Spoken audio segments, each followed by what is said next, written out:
पूर्णमदः पूर्णमिदं पूर्णात् पूर्णमुदच्यते पूर्णस्य पूर्णमादाय पूर्णमेवावशिष्यते। ओम शांतिः शांतिः शांतिः। नामापि ते च मधुरं मधुरं स्वरूपं कर्मापि ते च मधुरं मधुरा स्मृतिश्च। बुद्धिं प्रबोधय प्रभो मधुबोधशक्तिं विद्यां प्रयच्छ परमां परिभावयामि। कोमलं कूजयन् वेणुं श्यामलोऽयं कुमारकः वेदवेद्यं परं ब्रह्म भासतां हृदये मम।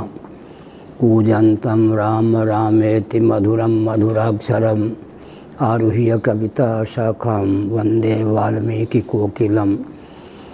निगमकल्पतरोर्गलितं फलं शुकमुखादमृतद्रवसंयुतं पिबत भागवतं रसमालयं मुहुरहो रसिका भुवि भावुकाः। प्रणादपि सुनीचेन तरोरपि सहिष्णुना अमानिना मानदेन कीर्तनीयः सदा हरिः।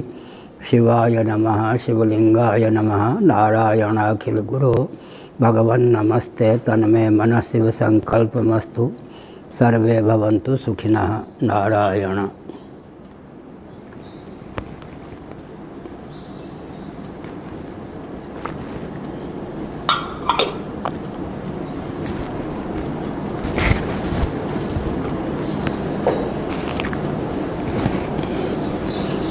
बृहदारण्यक उपनिषद अध्याय 1 ब्राह्मण 3 पूर्व पक्ष शंकर भाष्य। पदार्थत्वे च प्रमाणांतर विषयत्वम्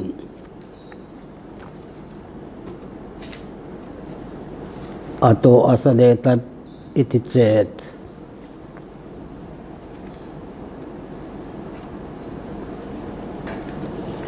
नारायण। यदि जिसको आप वेदांत वेद्य ब्रह्म कहते हैं सचमुच में उसका अस्तित्व है, वह कोई तत्व या पदार्थ है, तब प्रमाणांतर से उसका अधिगम आपको स्वीकार करना चाहिए। जहाँ तक वेदों की बात है, वेद तो अनुष्ठेय यज्ञ अग्निहोत्रादि का ही प्रतिपादन करते हैं। सिद्ध तत्व के प्रतिपादक नहीं होते। ब्रह्म तो सिद्ध है, सिद्ध को सिद्ध करने की आवश्यकता ही क्या है। यदि आपका आग्रह ही है तो अनुमान आदि किसी अन्य प्रमाण का दरवाज़ा खटखटाइए, उसी के द्वारा ब्रह्म का अधिगम आपको मानना चाहिए। यह पूर्व पक्ष ने अपना भाव प्रस्तुत किया।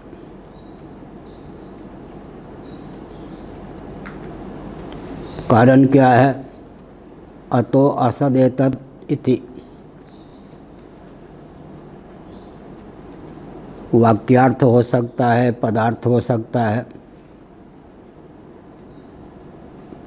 वैदिक वाक्यों के द्वारा या पदों के द्वारा ब्रह्म का अधिगम संभव नहीं है। ब्रह्मणो वाक्यार्थत्व पदार्थत्वाभ्याम निरूपयितुम अशक्यत्वात्।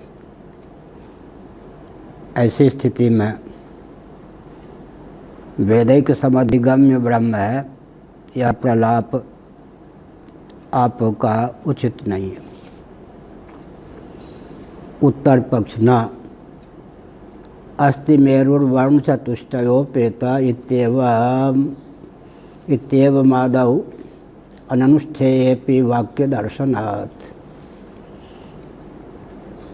उत्तर पक्ष प्रस्तुत करते हुए भगवत्पाद शिवावतार शंकराचार्य महाभाग ने बताया,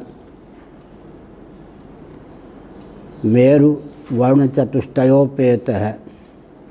यह भी तो एक वाक्य सिद्ध होता है। वर्ण चतुष्टय का अर्थ है यहाँ पर शुक्ल कृष्ण लोहित मिश्र रंग। मिश्र को ही चित्र भी कहते हैं। यहाँ अनुष्ठेय तो मेरु सिद्ध नहीं हुआ।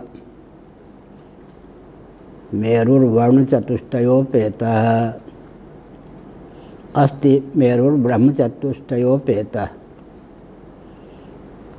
उसमें 4 वर्णों में किसी वर्ण की संरचना भी प्राप्त नहीं होती। स्वभाव सिद्ध मेरु वर्ण चतुष्टयोपेत है।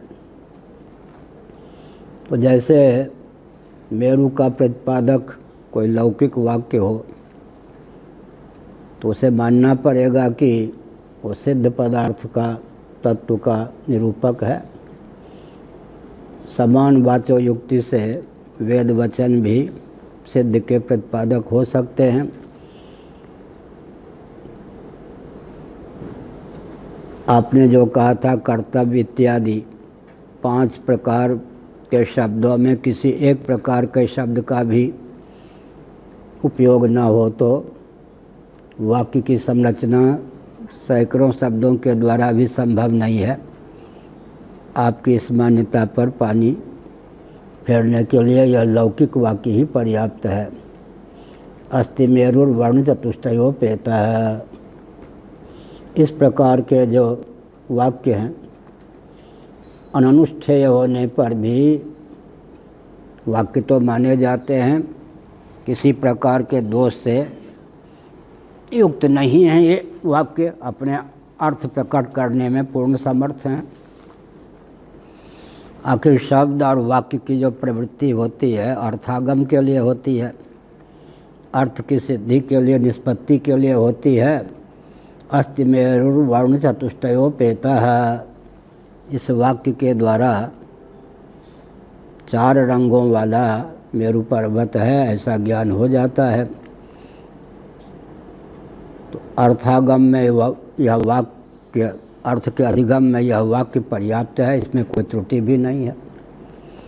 इसी प्रकार ब्रह्म को ख्यापित करने वाला सत्यम ज्ञान मनंतम ब्रह्म आदि वचन सार्थक मान्य है। ये जितने वचन हैं तत्वमसि इत्यादि ये सिद्ध पदार्थ के ही वाचक हैं, सिद्ध पदार्थ को लक्षित करते हैं। वाच्यार्थ को भी लक्ष्यार्थ को भी बताने में ये समर्थ हैं। इनमें कोई दोष की संभावना तो है नहीं।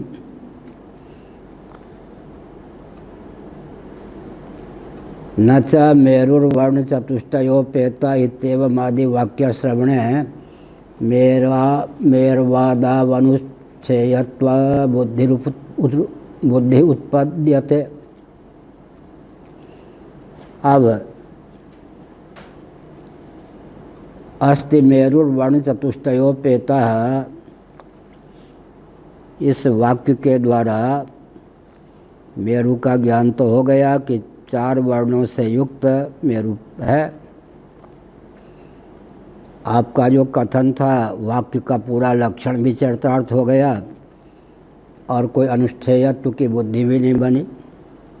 सिद्ध पदार्थ के अधिगम में इस वाक्य का तात्पर्य था, उस तात्पर्य की सिद्धि हो गई, मेरु का ज्ञान हो गया व्यक्ति को। तो अनुष्ठेयता भी वाक्य में है। वाक्य का श्रवण करके कोई अनुष्ठेय का ज्ञान भी नहीं हुआ, क्योंकि अनुष्ठेय की आवश्यकता ही नहीं है। मेरु का ज्ञान हो गया, इतना पर्याप्त है। अग्निहोत्रम जुहियात स्वर्ग कामः, इस प्रकार का जो वचन है उसमें तो स्वर्ग की समुपलब्धि अग्निहोत्र के अधीन है। तो स्वर्ग की कामना से युक्त जो व्यक्ति है उसे अग्निहोत्र का आलम्बन लेना चाहिए। यहाँ तो ज्ञान मात्र से कार्य सिद्ध हो जाता है, सिद्ध वस्तु का पूर्व सिद्ध पदार्थ का ज्ञान हो गया, काम बन गया, अनुष्ठेयता की बात ही नहीं है। लेकिन वाक्य तो निर्दोष है ही। तथास्ति पद सहितानां परमात्मेश्वरादि प्रतिपादक वाक्य पदानां विशेषण विशेष्य भावेन सम्मति केन वार्यते। इसी प्रकार दृष्टांतवत, तथा माने दृष्टांतवत, दार्ष्टान्तिक में चरितार्थ करते हैं दृष्टांत को। जैसे वर्ण चतुष्टयोपेत मेरु का ज्ञान हो गया, अनुष्ठेय कोई पदार्थ सिद्ध नहीं हुआ, कोई कर्म सिद्ध नहीं हुआ। ठीक इसी प्रकार से अस्ति पद संहितानां परमात्मेश्वरादि प्रतिपादक वाक्य में मेर्वादावनुष्ठेयत्व बुद्धिरुत्पन्न तथास्ति पद संहित, ऊपर कई पंक्ति पढ़ गए। तथास्ति पद सहितानां परमेश्वरादि प्रतिपादक वाक्य पदानां विशेषण विशेष्य भावेन सम्मति केन वार्यते। सत्यम ब्रह्म, ज्ञानम ब्रह्म, आनंदम ब्रह्म, आनंदो ब्रह्म, विज्ञानम आनंदम ब्रह्म, सत्यम ज्ञानम अनंतम ब्रह्म को भगवान शंकराचार्य जी ने इस ढंग से बताया। सत्यम ब्रह्म, ज्ञानम ब्रह्म, आनंदम ब्रह्म, सत्यम ब्रह्म। फिर कोई जिज्ञासा है, चलो सत्य तो मान लिया, कहीं जड़ तो नहीं है, तो कह दिया ज्ञानम ब्रह्म। कोई परिच्छिन्न तो नहीं है, तो अनंतम ब्रह्म। कोई पृथक तो नहीं अपने से, तो आनंदम ब्रह्म, आनंदो ब्रह्म। क्योंकि परप्रेमास्पद जो होता है वो आनंद स्वरूप होता ही है। आत्म तत्व परप्रेमास्पद होगा ही, आत्मा में परम प्रीति स्वभाव सिद्ध है, इसलिए आनंदम ब्रह्म। यो वै भूमा तत्सुखम सुखमस्यात्मनो रूपम, छांदोग्य श्रुति और भागवत का वचन है। यो वै भूमा तत्सुखम छांदोग्य और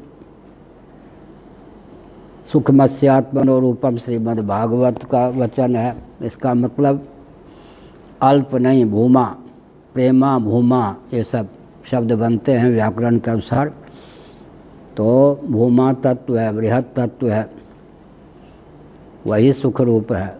लेकिन सुखमस्यात्मनो रूपम, वो परोक्ष नहीं है, साक्षात अपरोक्ष ही है। इस प्रकार परप्रेमास्पद जो आत्म तत्व है उसकी आनंद रूपता भी सिद्ध हो जाती है।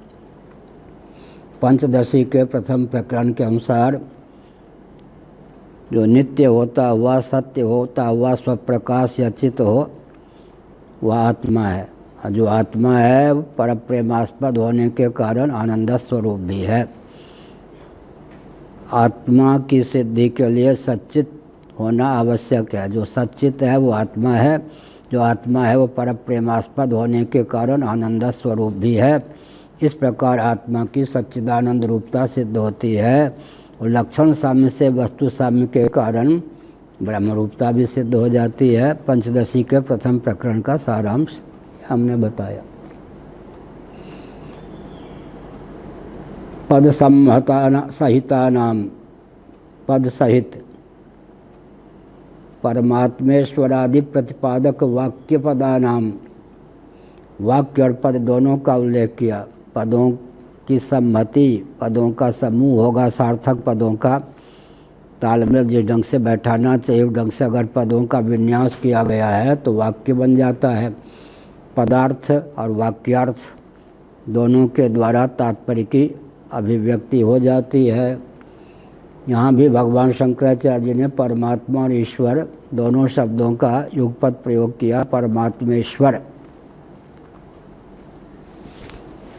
जो मैंने बताया था कि लक्ष्यार्थ और वाच्यार्थ, तत्पद का लक्ष्यार्थ और वाच्यार्थ, इस दृष्टि से परमात्मा और ईश्वर दोनों शब्दों का प्रयोग करते हैं। दोनों ही सिद्ध तत्व हैं। एक ही तत्व उपाधि के दशा में ईश्वर है निरुपाधि। जब उसको कहते हैं उपाधि का निरसन कर देने पर, अपलाप कर देने पर वही परमात्मा के रूप में शेष रहता है। कल मैंने कहा था उपद्रष्टानुमंता च भर्ता भोक्ता महेश्वरः परमात्मेति चाप्युक्तो देहेस्मिन् पुरुषः परः। भगवद गीता के 13वें अध्याय में महेश्वर भी उसी को कहा गया, आत्मा भी उसी को कहा गया, उपद्रष्टा भी कहा गया। विशेषण विशेष्य भावे न सम्मति। यहाँ विशेषण विशेष्य भाव है। सत्यम विशेषण, ब्रह्म विशेष्य। लेकिन शंकराचार्य जी ने भाष्य में यह तत्व भी उद्भाषित किया, विशेषण विशेष्य भाव घटित सत्यम ब्रह्म, ज्ञानम ब्रह्म, अनंतम ब्रह्म, आनंदम ब्रह्म है। इसमें अनंतम को थोड़ी देर के लिए छोड़ दें, प्रतिषेध है। निषेध मुख से अनंत शब्द का प्रयोग किया गया है, लेकिन विधि मुख से सत्यम ब्रह्म, ज्ञानम ब्रह्म, आनंदम ब्रह्म, आनंदो ब्रह्म कहा गया है। विशेषण क्या होता है? अपने विशेष को सजाती से व्यावृत्त करके दिखा देता है। नील कमल जैसे कहा, नील उत्पल, कमल तो बहुत हैं, कई प्रकार के हैं, तो नील कह देने पर रक्त इत्यादि में लक्षण नहीं जाएगा। तो शंकराचार्य जी ने कहा कि यहाँ सत्यम, ज्ञानम, आनंदम पद का जो प्रयोग है ये केवल व्यावर्तक ही नहीं है, अपितु लक्षण कोटि प्रविष्ट हैं। विशेषण होते हुए भी लक्षण कोटि प्रविष्ट हैं, माने लक्ष्य को लक्षित करते हैं। केवल व्यावर्तन के द्वारा ही इनकी शक्ति क्या है? विलुप्त हो जाती हो। विशेषण की शक्ति क्या है? अपने विशेष को इतर सजाति से व्यावृत्त करके समाप्त हो जाती है। विशेषण होते हुए भी ये लक्षण कोटि के भी हैं। भाष्य की ओर से मैं बोल रहा हूँ, वार्तिक की ओर से। यहाँ पर विशेषण विशेष्य भाव को लेकर संभति है। केन वार्यते, भला किसके द्वारा इसका प्नोदन हो सकता है, निवारण हो सकता है? यह तो ध्रुव तथ्य है, यह कहा गया।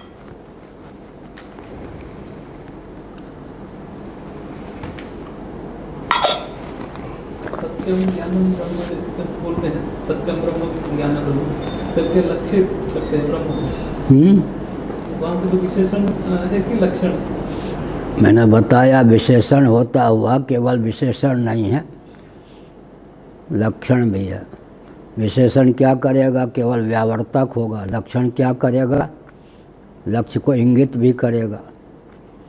तो विशेषण की शक्ति अपने विशेष्य को सजाति से विविक्त दर्शाकर शांत हो जाती है। लक्षण जो है क्या है? अपने लक्ष्य को इंगित भी करने में समर्थ है। विशेषण होते हुए ये शब्द जो हैं लक्षण हैं, कि मैंने भाष्य के अनुसार बताया। यहाँ पर पूर्व पक्ष के वारण के लिए इतना ही, जहाँ जिस अस्त्र का जितने अंशों में प्रयोग करना चाहिए या जिस तथ्य को प्रकाशित करना चाहिए उससे काम चल गया। विशेषण विशेष भाव कहने से ही काम चल गया, तो वो बृहद व्याख्या तो भाष्य में है ही। क्या अस्थि जो पद है वो भी विशेषण भाव से है। क्रिया क्या है न है का द्योतक है ना, वो तो विशेषण विशेष वहाँ क्रिया, वो तो अस्थि माने है, अस्तित्व का द्योतक। यहाँ विशेषण हुआ सत्यम ब्रह्म, एक ही सत्यम ब्रह्म, लक्षण अपने आप में पूर्ण है। सत्यम ब्रह्म। अगर किसी को जिज्ञासा है कि क्योंकि जगत हमको 3 रूपों में परिलक्षित है, किस किस रूप में? अनित्य भी है, अचित भी है, दुखप्रद भी है, संयोग वियोगास्पद होने के कारण जगत की असच्चिदानंद रूपता सिद्ध है।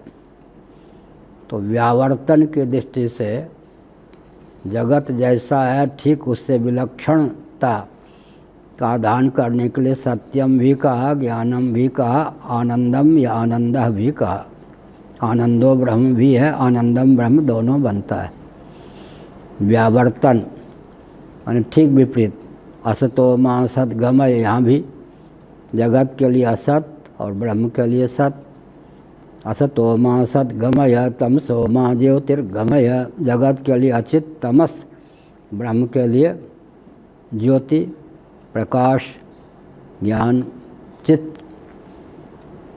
और मृत्यु और मामृतम गमय, मृत्यु माने दुख ताप वेदना, अमृत माने आनंद। इस प्रकार तो व्यावर्त्य के भेद से यहाँ पर विशेषण में भेद हो गया। वस्तुतः अपने आप में पर्याप्त है। जो स्वप्रकाश नहीं होगा वो नित्य भी कैसे होगा, जो नित्य नहीं होगा वो स्वप्रकाश भी क्या होगा। और नित्य और स्वप्रकाश होगा तो प्रत्यगात्मा स्वरूप सिद्धि हो जाएगा। जब प्रत्यगात्मा स्वरूप सिद्ध होगा तो आनंद स्वरूप सिद्धि हो जाएगा। लेकिन जिज्ञासा की दृष्टि से सत्यम ब्रह्म, ठीक है, मान लिया कि सत्य ब्रह्म है, परमाणु भी सत्य हैं नैयायिकों वैशेषिकों के मत में, और सांख्यों के मत में प्रकृति भी सत्य है, पृथ्वी भी सत्य है, जल भी सत्य है। तो कहीं पृथ्वी जल तेज वायु आकाश अहम तत्व महतत्व अव्यक्त के समान कहीं जड़ ही तो नहीं है। तो का ज्ञानम ब्रह्म, ठीक है, सत्य और चित्त तो मान लिया, लेकिन वह आनंद स्वरूप है या नहीं। तो कहा आनंदम ब्रह्म आनंदो ब्रह्म। अनंतम शब्द का जो प्रयोग किया गया है, सत्यम ज्ञानम अनंतम ब्रह्म। अनंत शब्द निषेध मुख से प्राप्त है, जिसका अंत ना हो, अनंत। कदाचित अनंत कहने पर यह भावना हो सकती है कि अनंत जो विशेषण है केवल व्यावर्तक है, निषेध मुख से है। तो इसलिए हम प्रयोग करते हैं विधिगर्भित निषेध मुख से। और सत्यम ज्ञान और ज्ञानम ये सब निषेध गर्भित विधि मुख से। सब भाष्य के सब वचनों को अध्ययन करके हमने इसको निकाला।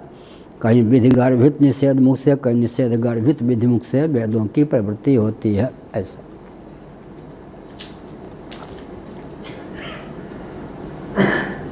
इस प्रकार से सत्यम ब्रह्म ज्ञानम ब्रह्म अनंतम ब्रह्म। अब वो प्रकृति है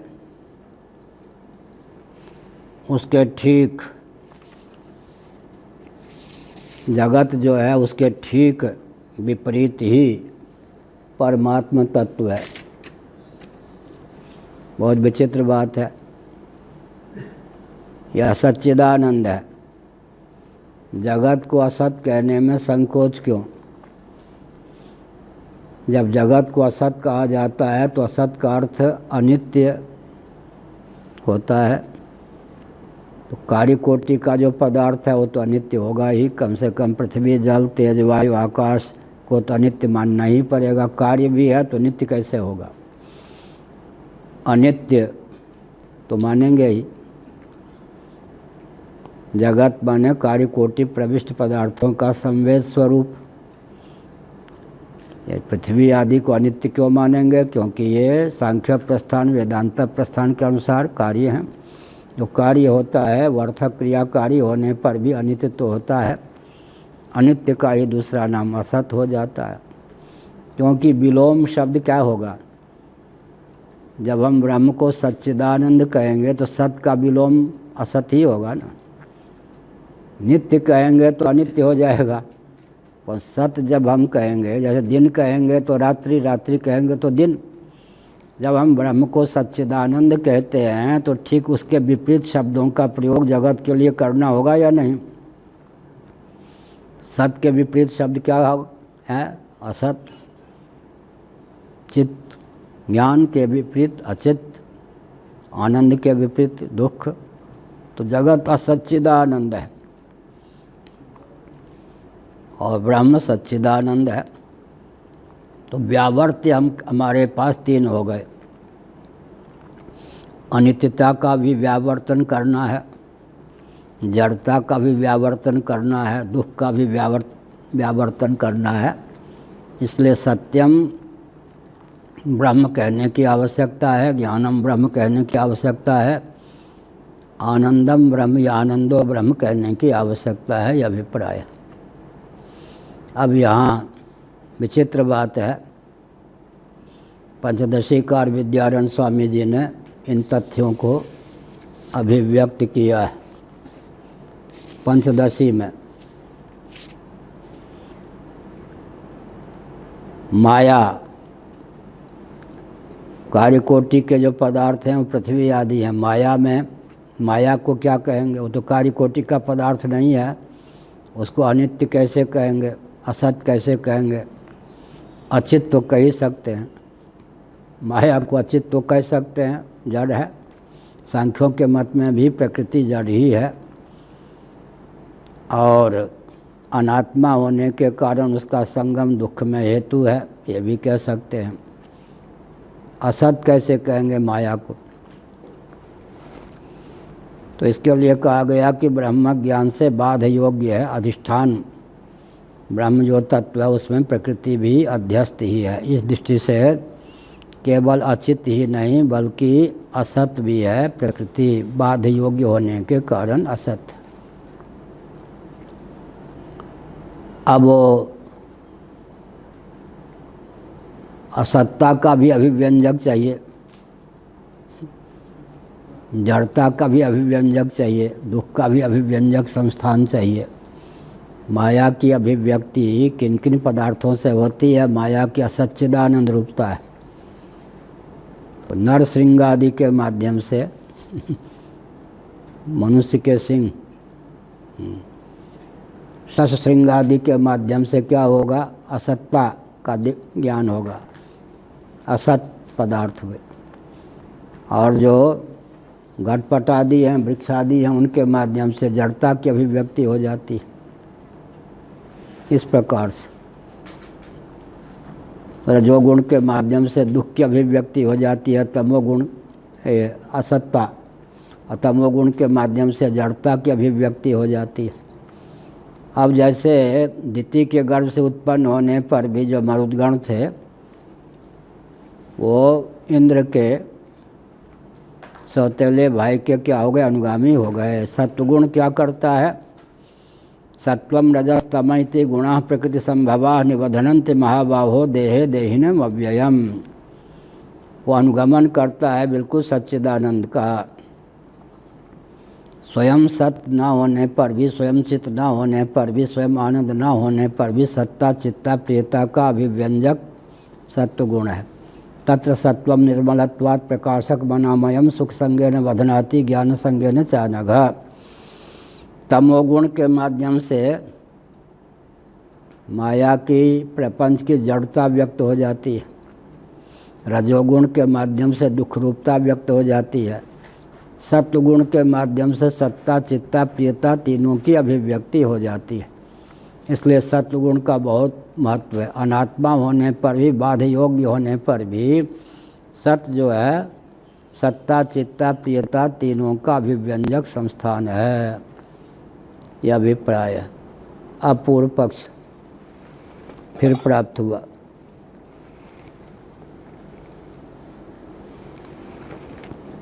पंद्रहवां प्रकरण पंचदशी 23 कारिका श्लोक। अब पूर्व पक्ष का क्या अभिप्राय होता है? पूर्व पक्ष अरियल नहीं होना चाहिए। अरियल,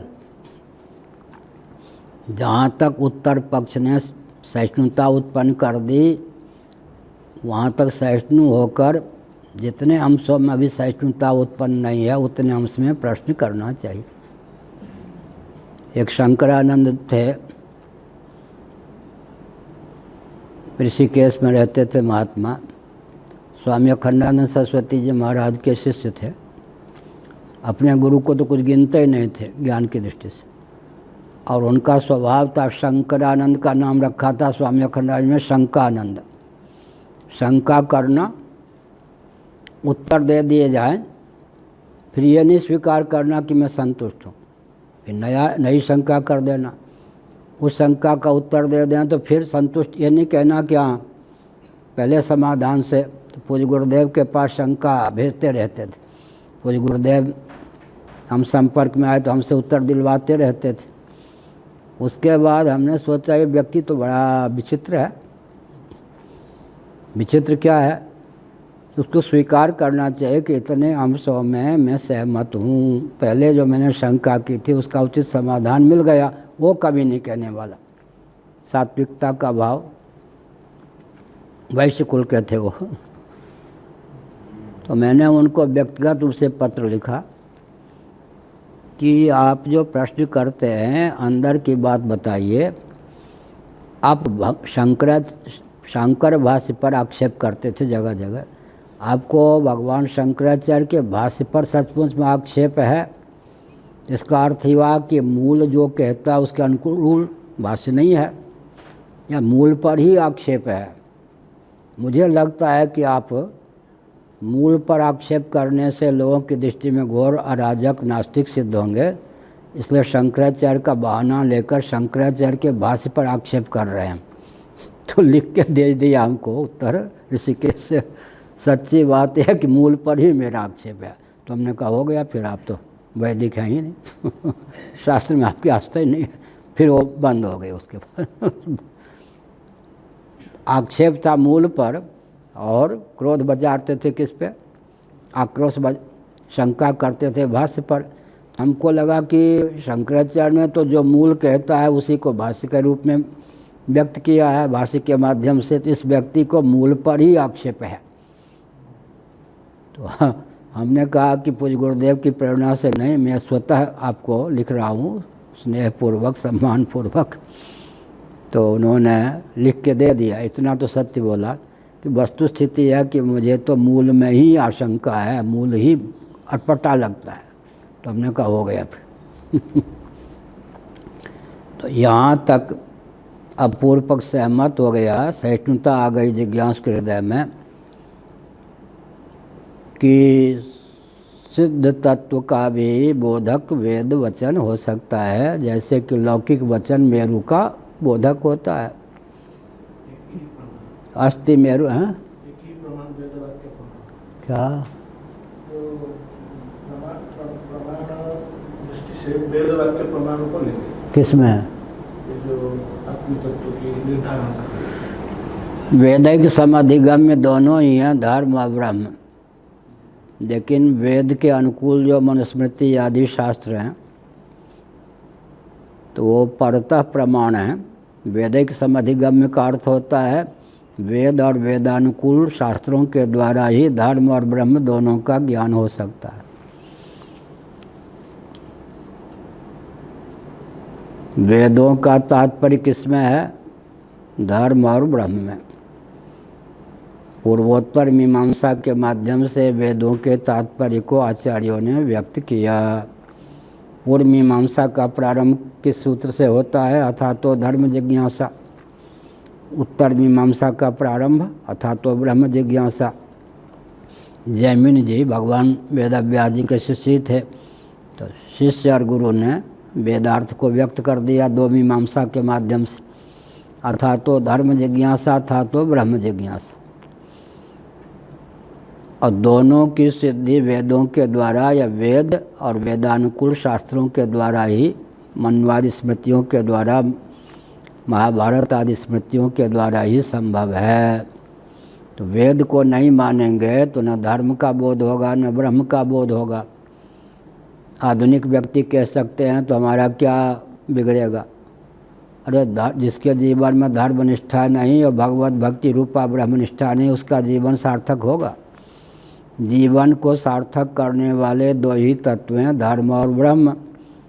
धर्म अनुष्ठेय होता है, ब्रह्मभूत या अर्थात सिद्ध तत्व है। दोनों केवल पूर्व मीमांसा की ही आवश्यकता थोड़े है। इसीलिए दो मीमांसा ने, अनुष्ठेय को लेकर पूर्व मीमांसा, सिद्ध को लेकर उत्तर मीमांसा। कुमारिल भट्ट जी के सामने समस्या आई शबर भाष्य, पूर्व मीमांसा पर शबर स्वामी जी का भाष्य। नाम शबर, जाति से शबर नहीं थे, जाति से ब्रह्म थे, ब्राह्मण थे। नाम था शबर, कौन? शबर। और जाति से कौन थे? शबर ना, ब्राह्मण। शबर। प्रसंग ऐसा आ गया तो भट्टपाद ने कहा वेदांत नयन, मैं पूर्व मीमांसा की सीमा में निबद्ध हूँ। अगर आत्मा को कर्तृत्व भोक्तृत्व शून्य समझना हो तो वेदांत का दरवाज़ा खटखटाइए। और यहाँ पर मैं निबद्ध हूँ किसमें? आत्मा को कर्ता भोक्ता सिद्ध करूँगा तभी तो धर्मानुष्ठान में प्रीति प्रवृत्ति होगी। कर्ता भोक्ता ही पहले समाप्त कर दो। इसलिए आजकल के वेदांतियों से बहुत दूर रहना चाहिए, 1 करोड़ किलोमीटर दूर। पहले कहते आत्मा न करता है न भोगता है, तो धर्म से पीड़ छुड़ाने के लिए। अरे कर्ता भोक्ता तो पहले मानो, तब तो धर्म का अनुष्ठान होगा। स्वर्ग को मानोगे, नरक को मानोगे। सबके प्रति अनास्था उत्पन्न करने के लिए कह दिया पहले ही, प्रथम चरण में ही, न आत्मा मैं न करता हूँ न भोगता। तो ठीक है, धर्म से पिंड छोड़ गया। और धर्मानुष्ठान ही नहीं करोगे तो ब्रह्म जिज्ञासा का मार्ग भी खत्म। नकली वेदांती बनकर स्वयं नरक में जाने का मार्ग, अन्यों को नरक में भेजने का मार्ग प्रशस्त कर दिया। किसका प्रतिषेध कितने स्तर पर करना चाहिए? एकाएक प्रतिषेध कर देंगे तो अनर्थ ही होगा ना। इसलिए धर्म क्या हो गया? अनुष्ठेय। कौन सा धर्म? सिद्ध कोटि का नहीं, साध्य कोटि का जो धर्म है अनुष्ठेय है, यज्ञ दान तप व्रत इत्यादि। अब ब्रह्म हो गया सिद्ध। तो दोनों तत्व के प्रतिपादक हैं। ब्रह्म तत्व का भी प्रतिपादक वेद वचन होता है। और अब प्रश्न उठा कि धर्म का प्रतिपादक हो जाए, ब्रह्म का प्रतिपादक केवल वेद क्यों मानते हैं? जैसे यहाँ कह दिया ना पूर्व पक्ष ने, पदार्थत्वे च प्रमाणांतर विषयत्वम। अरे भाई, वेद का दरवाज़ा मत खटखटाओ। अगर सचमुच में तुम जिसको ब्रह्म कहते हो उसका अस्तित्व तुमको मान्य है, वेद से तो सिद्ध नहीं होगा, किसी और प्रमाण का आलम्बन लो, कह दिया पूर्व मीमांसा की ओर से। वस्तु स्थिति क्या है कि सिद्ध और साध्य दोनों के प्रतिपादक वेद हैं। और हमने कल कहा था वह सिद्ध के प्रतिपादक नहीं होंगे तो अनुष्ठेय का क्या वर्णन का लाभ क्या होगा? स्वर्ग कामो यजेत है ना, तो स्वर्ग ही नहीं मानोगे क्या? स्वर्ग ही नहीं मानोगे। स्वर्ग उत्पाद्य है या पूर्व सिद्ध है? फिर प्रश्न उठेगा। भोजन बनाएंगे तो भोजन की सामग्री पहले से है ना विद्यमान, तब तो भोजन बनाएंगे। लेकिन यहाँ पर तो क्या है? स्वर्ग को उबालेंगे नहीं ना, यहाँ चावल आदि को उबालेंगे आदि। स्वर्ग तो सिद्ध है, पहले से सिद्ध है, उसके लिए आपको अग्निहोत्र, या स्वर्ग को आप अग्निहोत्र का उत्पाद्य मानते हैं, या स्वर्ग को के द्वारा ये स्वर्ग को अग्निहोत्र का उत्पाद्य मानते हैं, या अग्निहोत्र के द्वारा जीवन में वह बल और वेग प्राप्त होता है कि पूर्व सिद्ध स्वर्ग की प्राप्ति होती है। पूर्व सिद्ध स्वर्ग की प्राप्ति होती है। अब गंतव्य है तो गमनक क्रिया की अपेक्षा है। गमन अनुष्ठेय है या नहीं? गमनक क्रिया के द्वारा गमन की सिद्धि होगी। गमनक क्रिया के द्वारा गंतव्य तक हम पहुँचेंगे तो गंतव्य है तब तो सिद्ध को लक्ष्य बना करके ही तो किसी अनुष्ठान का विधान किया जाता है ना, साधन का। उपेय की सिद्धि उपाय के अधीन है। सिद्ध को मानेंगे ही नहीं। अच्छा, अगर सुख को मानते हैं तो सुख की प्राप्ति कैसे होगी? उसके लिए तो स्वीकार करना पड़ेगा ना अग्निहोत्र इत्यादि। हाँ, सो जाओ, अभी सोने का समय है, ऐसे झटका लग चल रहा है इसीलिए कहा वैदिक समधिगम क्या? अग्निहोत्रम जुह्यात् स्वर्ग कामः। यहाँ वैदिक समधिगम क्यों कहा? अग्निहोत्र की सिद्धि वेदों से ही होगी। अग्निहोत्र को साथ क्या मानेंगे? अनुष्ठेय। अग्निहोत्र करने से सिद्ध होगा ना। लेकिन अग्निहोत्र के फलस्वरूप स्वर्ग की प्राप्ति होगी। अग्निहोत्र में साधन चला गया, अग्निहोत्र साधन सिद्ध हो गया, स्वर्ग साध्य सिद्ध हो गया। साधन और साध्य भाव का ज्ञान किसी अन्य से होगा क्या? अन्य प्रमाण से नहीं होगा। स्वर्ग की प्राप्ति अग्निहोत्र से संभव है। अग्निहोत्र का आलम्बन लेकर स्वर्ग की प्राप्ति सुनिश्चित है। यह जो साधन साध्य भाव का निर्धारण हुआ वो कोई और प्रमाण के द्वारा नहीं। इसलिए धर्म तो अनुष्ठेय होने के कारण वैदिक समधिगम्य। अब प्रश्न उठा कि ब्रह्म के बारे में ऐसा क्यों कहते हो, तो सिद्ध पदार्थ है। सिद्ध पदार्थ में अनुमान आदि की भी दाल गल सकती है सिद्ध पदार्थ में। तो ब्रह्म के लिए फिर क्यों कहते हैं कि वैदिक समधिगम्य है। तो 3 लोक से मथुरा न्यारी की कहावत यहाँ है, 3 लोक से मथुरा न्यारी। क्योंकि शब्द की जो प्रवृत्ति होती है जाति को लेकर, गुण को लेकर, क्रिया को लेकर, संबंध को लेकर, रूढ़ी को लेकर, श्याम लाल की श्यामा गाय श्याम सुंदर के खेत में सुबह से हरी हरी घास चल रही है, इस वाक्य विन्यास में जाति को लेकर, गुण को लेकर, क्रिया को लेकर, संबंध को लेकर, रूढ़ी को लेकर शब्दों की प्रवृत्ति हुई है। तो वेदांत वेद्य जो ब्रह्म है लक्ष्यार्थ कोटि प्रविष्ट, वहाँ फिर अनुमान आदि की दाल नहीं गलेगी। क्योंकि अनुमान को किसका बल चाहिए, प्रत्यक्ष का। व्याप्ति आदि ज्ञान सब, तो धूम का दर्शन किया तब तो कहेंगे ना धूम की अखंड धारा है तो अग्नि अवश्य है। इसीलिए अब कहेंगे कि वाच्यार्थ कोटि प्रविष्ट जो ब्रह्म है, जिसके लिए शंकराचार्य ने ईश्वर शब्द का यहाँ पर प्रयोग किया है बार बार, वो भी मायोपाधिक है। तो माया भी तो अनिर्वचनीय है। मायोपाधिक चित धातु तो वाणी का साक्षात विषय नहीं है अविद्यावृत्ति से, लेकिन माया भी तो अनिर्वाच्य है।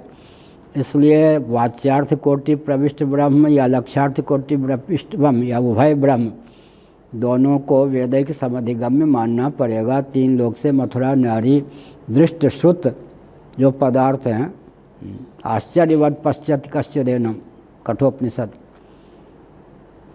अस सब भांति अलौकिक करणी, इसका वक्ता भी आश्चर्य कठोपनिषद ने कहा। ब्रह्म तत्व का वक्ता भी आश्चर्य, श्रोता भी आश्चर्य। सुनहु तात या अकथ कहानी, वर्णत जाए समझत बने न जाए बखानी। बहुत बढ़िया तुलसीदास ने। कहानी किसको कहते जो कहने में आए, तुलसीदास जी ने कितना बढ़िया कहा, अकथ कहानी। कहानी का अर्थ ही है जो कहने में आवे। तुलसीदास जी ने कहा सुनो सुनो ये अकथ कहानी है, कहने में न आवे ऐसी कहानी मैं कहता हूँ अपने आप में। ऐसे ही अकथ कहानी का मतलब यतो वाचो निवर्तनते अप्राप्य मनसा सहज, जहाँ मन वाणी की गति नहीं है उस तत्व का निरूपण शब्दों का आलम्बन लेकर करेंगे। क्या प्रत्यक्ष अनुमान आदि की गति नहीं होगी। तब आगे आएगा श्रोतव्य के आगे मंतव्य भी है। आगमिक, आगमिक माने शास्त्र सम्मत युक्तियों के द्वारा मनन किया जा सकता है, केवल तर्कणा शक्ति का विषय नहीं है। भगवान शंकराचार्य ने भाष्य में बताया, पिछले साल पाठ चला था, कि कोई बहुत चतुर व्यक्ति होते हैं और युक्ति के द्वारा ब्रह्म को सिद्ध कर देते हैं। जैसे विद्यारण्य स्वामी जी ने पंचदशी में बहुत चातुर्य का परिचय दिया, चतुराई का। जो कार्य श्रुति के द्वारा, शास्त्र वचन के द्वारा होना चाहिए, सबको युक्ति के द्वारा सिद्ध कर दिए पहले प्रकरण में भी। तो श्रुति के प्रति आस्था बनी रहे, केवल युक्ति से ही काम न चले, तो एक वाक्य कह दिया, लक्षण साम्य से वस्तु साम्य। युक्ति के द्वारा जो आत्म तत्व सिद्ध किया गया, श्रुति ने उस आत्मा की ब्रह्मरूपता का प्रतिपादन किया है, इसलिए आत्मा की ब्रह्मरूपता सिद्ध है। तो मूल बात क्या थी, श्रुति सम्मत युक्तियों का आलम्बन लेकर के जो कार्य श्रुतियों के द्वारा होना चाहिए था उसको युक्तियों के द्वारा सिद्ध कर दिया। अंतर्निहित चीज़ तो यही है ना, क्या श्रुति सम्मत युक्तियों का आलम्बन लेकर के युक्ति के बल पर ही लगभग 99% काम पंचदशी कार ने चला दिया। उनकी चतुराई हम लोग समझते हैं। और 1% छोड़ दिया श्रुति पर, लक्षण साम्य से वस्तु साम्य, सब जगह उन्होंने यही किया। तो भगवान शंकराचार्य ने कहा, देखो तुम लोगों की चतुराई में समझता हूँ, शास्त्र का नाम ना लो, देह के नाश से आत्मा का नाश नहीं होता, देह के भेद से आत्मा में भेद की प्राप्ति नहीं होती। करोड़ों युक्तियों के द्वारा तुम लोग सिद्ध नहीं कर सकते। अमुक अमुक युक्ति के द्वारा करते हो तो समझ लेना चाहिए कि श्रुति का अनुग्रह से, श्रुति का नाम लो या ना लो, क्या कुछ व्यक्ति हमारे प्रवचन को मशीन के यंत्र के माध्यम से सुनते हैं, हमें नाम नहीं चाहिए, वो नाम तो नहीं लेते लेकिन हमारी बातों को कहते हैं, तो समझने वाले समझ जाते कि कहाँ से लिए, कहाँ से लिए। अर्थशास्त्र पर भी उस दिन कई वक्ता बोले, हमारे सब वचन उन्होंने याद कर रखा था, सुनने वालों को पता चले या न चले हम मुस्कुरा रहे थे, वो भी हमारे मुस्कान को सुन रहे थे, देख रहे थे। तो इसका मतलब क्या हुआ, भगवान शंकराचार्य ने कहा देह के नाश से जीव का नाश नहीं होता, देह के भेद से जीवात्मा में भेद की प्राप्ति नहीं होती, श्रुति के बिना यह तथ्य सिद्धि नहीं हो सकता। तो श्रुति ने जिन युक्तियों का प्रयोग किया है, अब श्रुति का नाम न लेकर अगर कोई उन युक्तियों के द्वारा या तादृश युक्तियों के द्वारा, तादृशी युक्तियों के द्वारा कोई तथ्य सिद्ध कर देता है तो लोग बहुत प्रमोदित होते हैं। देखो ना, इन्होंने तो युक्ति के बल पर ही काम चला दिया। अरे युक्ति के बल पर काम चला दिया, अनुग्रह श्रुति के मानेंगे या नहीं, इसीलिए कहा। अब आगे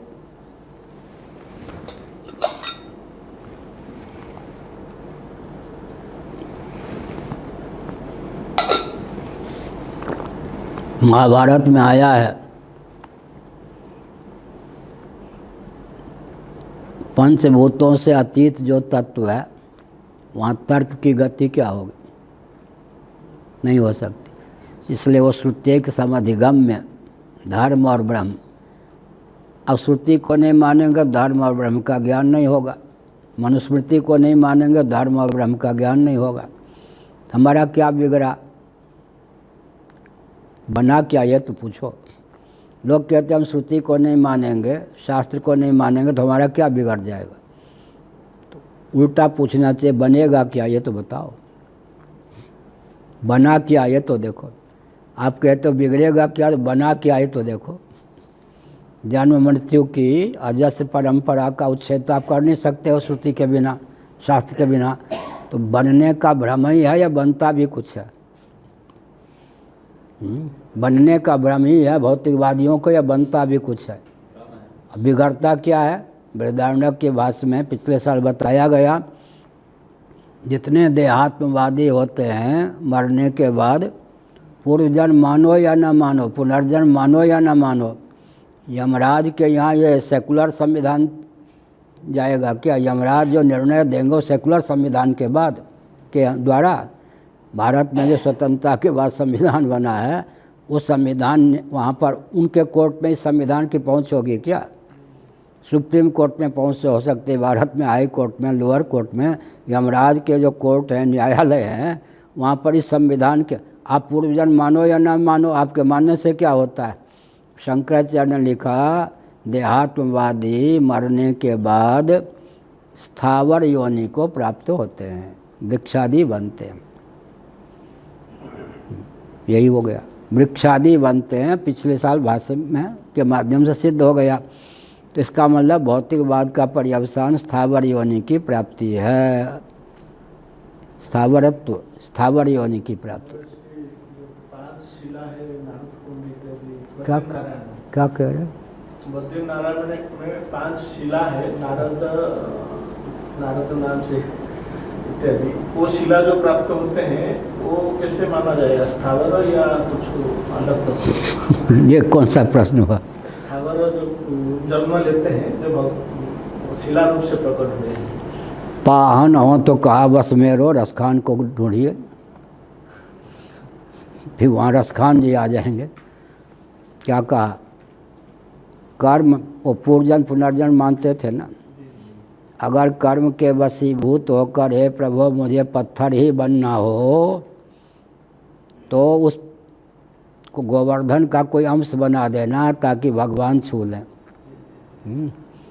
कर्म के वशीभूत होकर अगर हमको कदम भी ही बनना हो, करील ही बनना हो, तो जिस कुंज वृक्ष के नीचे श्री कृष्ण बैठते हैं वो बना देना, हो या नहीं। कर्म के वशीभूत होकर मुझे नदी ही बनाने हो तो यमुना बता, वो भी वृंदावन के प्रवाह वाले यमुना बना देना। तो कई व्यक्ति नदी भी बन जाते हैं। क्या व्यक्ति चेतन जो जीव है शाप वरदान के स्वरूप नदी भी बन जाते। सरस्वती है ना, सरस्वती कौन है? चेतन है या नहीं? ब्रह्मलोक में रहती है नहीं? यहाँ कौन नदी है? वो नदी सरस्वती नदी है ना। आजकल ढूंढ रहे हरियाणा आदि में ऊपर महाभारत में उसके स्रोत का कहाँ से कहाँ तक सरस्वती नदी है। सब एक टोली यहाँ आई थी तो हमने कहा नीचे भी ढूंढो, केवल हरियाणा से ऊपर ही क्यों ढूंढ रहे? सरस्वती का स्रोत महाभारत में कहाँ तक ये सब दिया। और गंगा कौन है? यमुना कौन है? यमुना कौन है? कालिंदी है, उस सौर मंडल में है या नहीं? तीनों नदी जो है ये तो सौर मंडल में चेतन ही है ना। तो जीव भी अनुग्रह पूर्वक, देवता भी अनुग्रह पूर्वक जड़ बन जाते हैं, जीव भी साप आदि के वशीभूत होकर कभी नदी बन जाता है, कभी पत्थर बन जाता है, कभी वृक्ष बन जाता है, कीट पतंग बन जाता है। ऐसे ही कुछ गुरुदेव के एक वाक्य कहते थे, सब जगह बोलेंगे तो लोगों को भ्रम हो जाएगा। हम तुलसी का आलम्बन लेकर शालाग्राम भगवान को विधिवत चढ़ा करके तर सकते हैं, लेकिन अगला जन्म हमारा तुलसी का हो यह हम थोड़े चाहेंगे। तुलसी तो स्थावर है ना, मनुष्य उत्कर्ष तो बहुत है। इसलिए शास्त्र की यह महिमा है कि योनि की दृष्टि से, शरीर की दृष्टि से स्थावर शरीर दूर्वा, बेलोपत्र, तुलसी, क्या कमल इत्यादि पुष्प, चावल, अक्षत, तिल, जौ, ये शास्त्र की विशेषता देखिए। मनुष्य को ये तारने में मनुष्य से अवर कोटि के जो पदार्थ हैं, प्राणी हैं, उनका उपयोग करके मनुष्य भगवान को प्राप्त कर सकता है। शास्त्र की विशेषता हुई या नहीं? पूज्य गुरुदेव कहते थे अगर किसी को कहे जा तो तुलसी बन जा, तो एक प्रकार से मनुष्य की अपेक्षा बहुत अवर योनि है। लेकिन शास्त्र की विशेषता क्या हुई? तदर्थे खिल चेष्टितम, दूर्वा का उपयोग करके, गुलाब इत्यादि कमल आदि पुष्प का उपयोग करके, तिल का उपयोग करके, जौ का उपयोग करके, घृत का उपयोग करके, गाय से ही तो ये सब घृत आदि प्राप्त होते। तू गाय हो जा तो साफ हुआ ये वरदान। लेकिन गाय का आलम्बन लेकर हम तर सकते या नहीं? अच्छा काष्ठ बन जा, हवन सामग्री में काष्ठ भी तो है। चंदन बन जा, बहुत बहुत बढ़िया है, बबूल न सही चंदन बन जा, तो साफ हुआ यह वरदान, साफे हुआ। लेकिन यह शास्त्र की इसीलिए धर्म जो है शास्त्रिक समधिगम्य है। क्या अर्थ हुआ? और रुद्राक्ष तारक है या नहीं? जड़ है या नहीं? लेकिन देवी भागवत में लिखा है एक रुद्राक्ष का व्यापारी था, लोभ के कारण एक बोरे में रुद्राक्ष को भर के इतना रुद्राक्ष भर दिया कि गधा पे, उस समय ट्रैक्टर आदि के बाद में गधा पे ढो रहा था, गधा उस भार से दब के मर गया। तो रुद्राक्ष उसके पीठ पर, रुद्राक्ष बोरे में रखे हुए, उसके कारण उसको शिवलोक की प्राप्ति हो गई। रुद्राक्ष बुद्धिपूर्वक तो नहीं, बेचारा वो भार से दब, रुद्राक्ष ने उसको मार ही दिया। लोभी होगा व्यापारी, इतने बोरी में रुद्राक्ष भर दिया कि उसके भार से दब के मर गया, लेकिन उसको क्या हो गई? शिवलोक की प्राप्ति हो गई। हमको कोई कहे तुम रुद्राक्ष बन जा, लेकिन रुद्राक्ष तारक है या नहीं? कुत्ते तक के लिए लिखा है, कुत्ते के गले में भी रुद्राक्ष डाल दो तो मरने के बाद उसको शिवलोक की प्राप्ति होगी। तो भगवान ने तारक सामग्रियों से जगत को भर रखा। यहाँ मारक सामग्री भी है, तारक सामग्री भी है। तो मनुष्य की अपेक्षा बहुत अवर कोटि के जो प्राणी हैं, आंवला है, अशोक है, पीपल है, अश्वत्थ, बट है, ये सब तारक सामग्रियों से भरपूर जगत है। तो अधोगति जिसको हम कहते हैं उसको प्राप्त भी जो स्थावर आदि प्राणी हैं उनका उपयोग करके हम क्या है भगवान को प्राप्त कर सकते हैं। तो शास्त्रिक समधिगम्य हुआ या नहीं? अब ब्रह्म तो शास्त्रिक समधिगम्य है ही। अब आगे चलें। मेरवादि ज्ञानवत् परमात्म ज्ञाने प्रयोजनाभावात् अयुक्तमिति चेत्। बहुत बढ़िया कहा।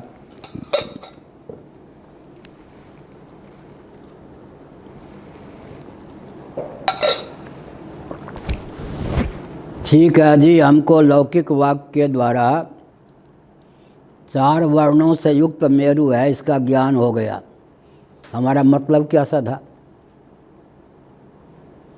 मेरुवादि ज्ञानवत् परमात्मा ज्ञाने प्रयोजनाभावात्, कोई मतलब सिद्ध हुआ क्या?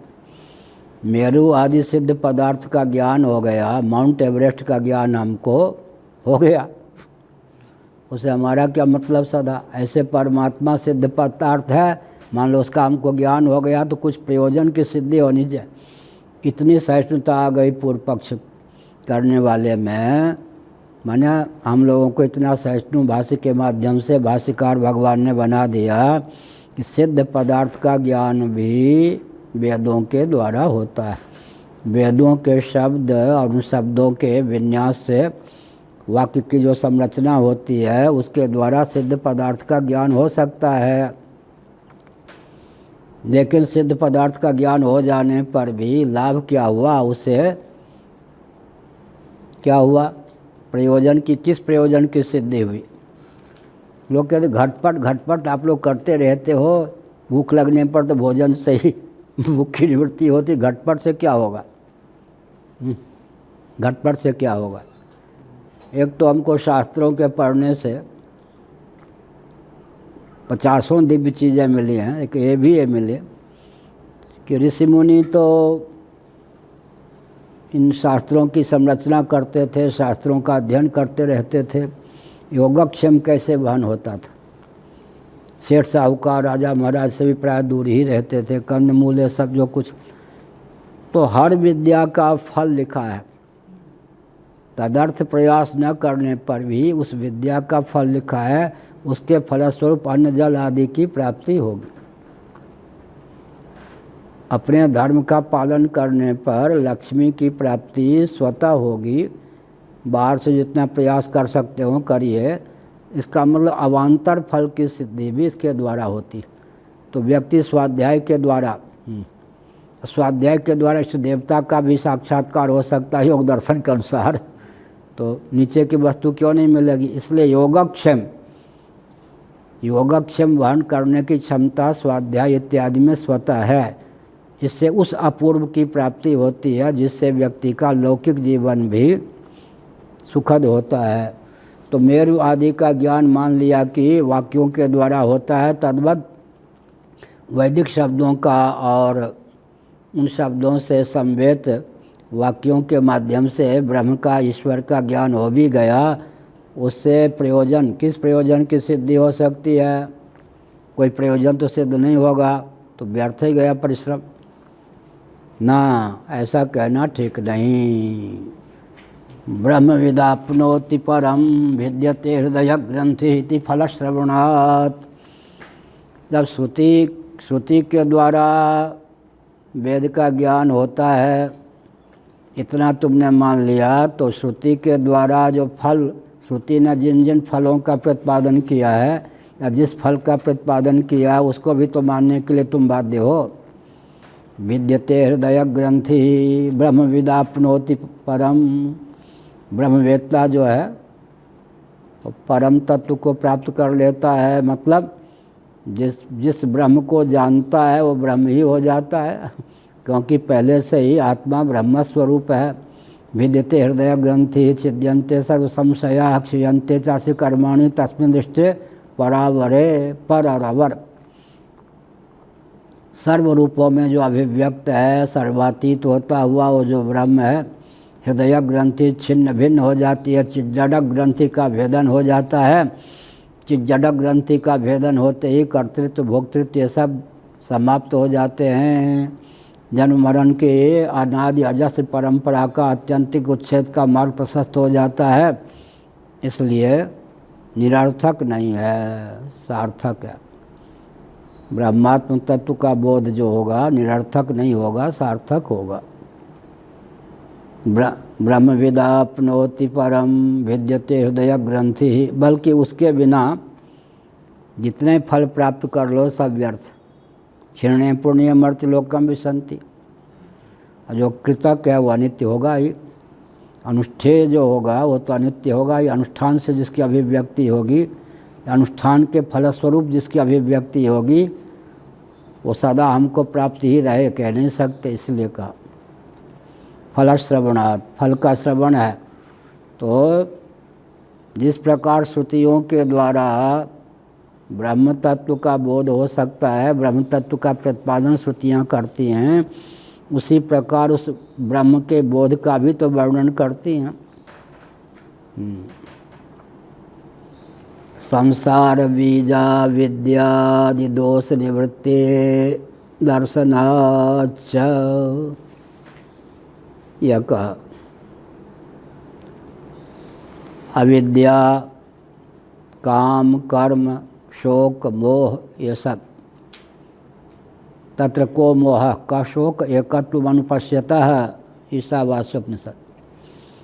शोक मोह की निवृत्ति हो गई सदा के लिए। तरति शोकमात्मवित्, शोक से उपलक्षित पूरा संसार से तर गए। शोक की निवृत्ति कोई फल ही नहीं है क्या? मोह की निवृत्ति कोई फल ही नहीं है क्या? अज्ञान की निवृत्ति कोई फल ही नहीं है क्या? सबसे उत्तम फल तो यही है। बाकी फल की निवृत्ति क्या है?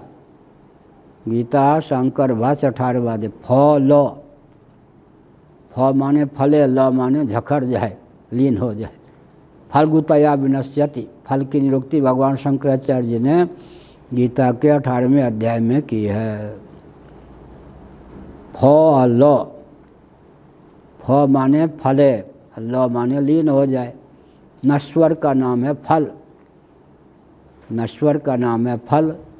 क्षीणे पुण्य मर्त्य लोकम विसंति, कृतक जो है वह नित्य होता है। मुंडक उपनिषद, नारद परिव्राजकोपनिषद के अनुसार कर्म का फल अनित्य होगा।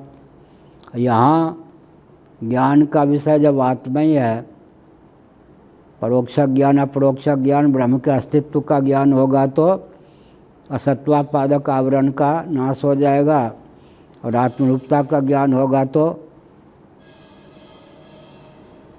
11:30 हुआ है ना। अच्छा, तो अपरोक्ष ज्ञान होगा तो अभानापादक आवरण का विध्वंस हो जाएगा। फिर क्या होगा जी? अविद्या, काम, कर्म, शोक, मोह, सब प्रकार के दोषों की निवृत्ति हो जाएगी। यह कोई फल ही नहीं है क्या? वास्तविक फल को ही फल न मानना और नश्वर फल को फल मानना, यही लौकिक व्यक्तियों की बुद्धिमत्ता है। संसार बीजा विद्यादि दोष निवृत्ति दर्शनाच्च,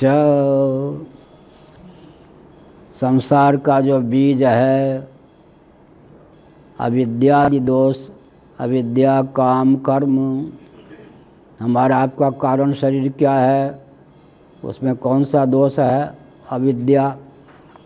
सूक्ष्म शरीर में कौन सा दोष है? काम और कर्म। काम कहाँ रहेगा? इंद्रियाणि मनोबुद्धिरस्याधिष्ठान मुच्यते। इंद्रिय, मन, बुद्धि, अंतः माने सूक्ष्म शरीर में। कर्म कहाँ रहेगा? विज्ञानम यज्ञम तन्ते कर्माणि तन्तेऽपि च, विज्ञानमय कोश में कर्म रहेगा। तो सूक्ष्म शरीर में ही काम और कर्म रहता है। अविद्या, काम और कर्म का फल क्या है? स्थूल शरीर। ये अविद्यादि दोष माने अविद्या, काम, कर्म। टिप्पणीकार ने लिखा अविद्या कार्यम शोक मोहादि ग्राह्यम तरति शोकमात्मवित्, इस दृष्टि से उन्होंने लिखा है। आत्मवेत्ता शोक को तर जाता है। तत्र को मोह का शोक एकत्व अनुपश्यतः, ईशावास्योपनिषद। अविद्या, काम, कर्म, पंचदशी। अविद्या, काम, कर्म। कारण शरीर में कौन सी बीमारी है? अविद्या। सूक्ष्म शरीर में काम और कर्म। आधि, आधि माने मनोविकार, व्याधि। स्थूल शरीर में व्याधि, सूक्ष्म शरीर में आधि, कारण शरीर या कारण शरीर में अविद्या। अविद्या कहाँ से बोल रहे हैं? योग वासिष्ठ। अविद्या, आधि और व्याधि। व्याधि के मूल में आधि, आधि के मूल में अविद्या। अविद्या, फिर काम और कर्म। काम और कर्म का निवास कहाँ होगा? सूक्ष्म शरीर में। सूक्ष्म शरीर में काम और कर्म दोनों के रहते हैं। इसमें क्या प्रमाण है? गीता का 3रा अध्याय, इंद्रियाणि मनोबुद्धिरस्याधिष्ठान मुच्यते। किसका? काम का अधिष्ठान माने आश्रय इंद्रिय मन बुद्धि है, 3रा अध्याय गीता का। और हमने जो कहा कर्म, तैत्तिरीय उपनिषद विज्ञानमय कोश, विज्ञानम यज्ञम तनुते कर्माणि तनुते पिछा। कर्म भी वहीं रहेगा, कहाँ पर? विज्ञानमय कोश में, माने अंतःकरण में। इसका मतलब सूक्ष्म शरीर में ही काम भी है, कर्म भी है। और अहम अज्ञा है। जागर दशा में जब हम कहते हैं अहम अज्ञा है, तो कारण शरीर जो अज्ञानात्मक है, या कारण शरीर में जो अज्ञान है, वो बुद्धिनिष्ठ होकर के हमारा विषय बन जाता। अहम अज्ञा है। यह सुषुप्ति में क्या है? अज्ञान अपने रूप में प्रतिष्ठित रहता है। जागृत और स्वप्न में भगवान शंकराचार्य के द्वारा जो भाष्य है गीता के 13वें अध्याय के 2 श्लोक पर, अन्य जगह उसके अनुसार बोल रहा हूँ। जागृत और स्वप्न में अज्ञान जो है बुद्धि के समाश्रित होकर हमको परिलक्षित होता है। ऐसा होता है या नहीं? ऐसा होता है। कारण जो है कार्य के समाश्रित होकर परिलक्षित होता है। अभी हमको जल, मिट्टी के, पृथ्वी के समाश्रित होकर परिलक्षित है। ऐसा ही ऐसे सन घटा, सन पटा, ये सब जो कहते हैं, तो घटपट आदि के माध्यम से सत्य स्वरूप आत्मा की अभिव्यक्ति है। इस प्रकार से अपने कारण का भी अभिव्यंजक हो जाता है ना कार्य। इस दृष्टि से कहा, कार्य के माध्यम से कारण की भी अभिव्यक्ति होती है। अहम अज्ञा है। और जब गाढ़ी नींद में अहम हिस्स हो जाएगा, तब अज्ञान अहमाश्रित होकर के नहीं प्रतीत होगा। यह है आनंदमय कोश। फलात्मक नहीं, बीजात्मक आनंदमय कोश। फलात्मक आनंदमय कोश प्रिय मोद प्रमोद जागृत स्वप्न में। सुषुप्ति में प्रज्ञान घन, घनीभूत प्रज्ञा। घनीभूत प्रज्ञा, प्रज्ञा का खेल है या नहीं? प्रज्ञा को लेकर कितने शब्द बने? बहिष्प्रज्ञा। प्रज्ञा के बिना बन सकता है बहिष्प्रज्ञा? बहिप्रज्ञा। बहिप्रज्ञा को हटा देंगे तो बहिष्प्रज्ञा से क्या रह जाएगा? ज्ञ। बहिष्प्रज्ञा, अंतः प्रज्ञा। प्रज्ञा के योग से ही तो प्रज्ञा संज्ञा बनी ना।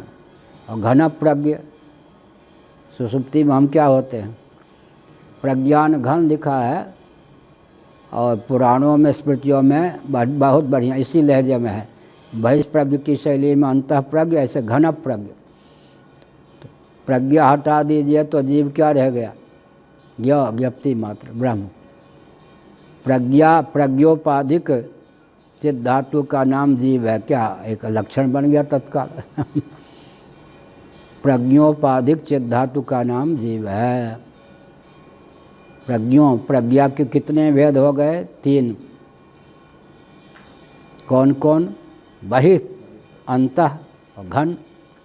सुषुप्ति में घनीभूत प्रज्ञा, इसी का नाम अविद्या है। घनीभूत प्रज्ञा में तादात्म्यापन्न जो चित्त है, उसी का नाम घन प्रज्ञा है। हाँ, अंतः। जल का 3 रूप ले लीजिए। जल का 3 रूप क्या होगा? घनीभूत जल हिम का रूप धारण कर लेगा, और किंचित द्रवता को प्राप्त, किंचित घनीभूत। ऐसा होता है ना, घी, जमा हुआ घी, फिर क्या है? कुछ पिघला हुआ, कुछ जमा हुआ घी, नारियल का तेल इत्यादि। कुछ बिल्कुल द्रवावस्था को प्राप्त। तो प्रज्ञा घी के ही या नारियल के तेल के ही 3 रूप हो गए, या न जल के। इसी प्रकार प्रज्ञा के 3 रूप हो जाते हैं। घनीभूता प्रज्ञा हो गई सुषुप्ति में, उसी का नाम कारण शरीर है। और अभ्यंतर प्रसार से युक्त है, बाह्य प्रसार से रहित है प्रज्ञा तो स्वप्नावस्था।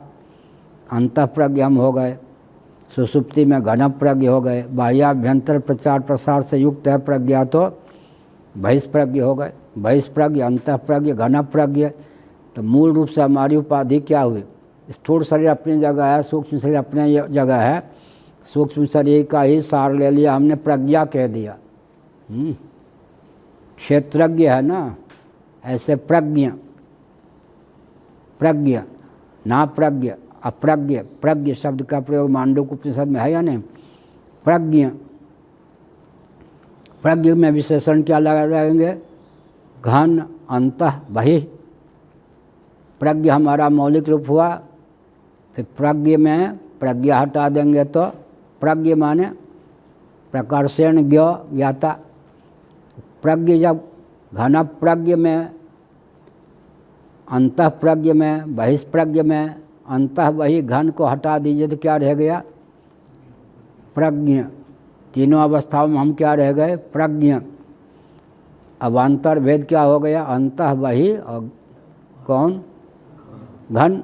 घन अंतः बहि, इनको भी हटा दीजिए, हम रह गए प्रज्ञ। अब प्रज्ञ से प्रज्ञा को प्र को हटा दें तो प्रज्ञ न समझ में आवे। प्रज्ञ में तो ज्ञान नहीं है ना, प्रज्ञा, प्रज्ञान, प्रज्ञानम ब्रह्म। यहाँ का महावाक्य क्या है ऋग्वेद का? प्रज्ञानम ब्रह्म। ठीक है, वो प्रज्ञ कहने पर भी प्रज्ञा का ही ग्रहण है। प्रज्ञा कहते हैं ना, स्थित प्रज्ञ, घन प्रज्ञ, प्रज्ञा ही मूल रूप से उपाधि है। घनीभूता प्रज्ञा और द्रवावस्था को प्राप्त, अभ्यंतर द्रवावस्था को प्राप्त प्रज्ञा। स्थित प्रज्ञ से का भाषा समाधिस्थ केशव। स्थित प्रज्ञ, घन प्रज्ञ, ये चार हो गई प्रज्ञा। घन प्रज्ञ, अंतः प्रज्ञ कहते हैं, और बहिष्प्रज्ञ और स्थित प्रज्ञ। वाल्मीकि रम और वहीं पर स्थिर प्रज्ञ भी है। स्थित प्रज्ञ को ही दूसरा शब्द है कि स्थिर प्रज्ञ, स्थित प्रज्ञ। स्थित प्रज्ञ बने तत्वज्ञ हो गए, चार हो गए। स्थित प्रज्ञ, घन प्रज्ञ, अंतः प्रज्ञ, बहिष्प्रज्ञ। प्रज्ञा के योग से ही तो प्रज्ञ संज्ञा है ना। और प्रज्ञा को ही हटा दिया तो न स्थित प्रज्ञ रह गए, न घन प्रज्ञ रह गए, न अंतः प्रज्ञ रह गए, न बहिष्प्रज्ञ रह गए। क्या रह गए? ज्ञो मात्र। ज्ञो माने ज्ञप्ति। यह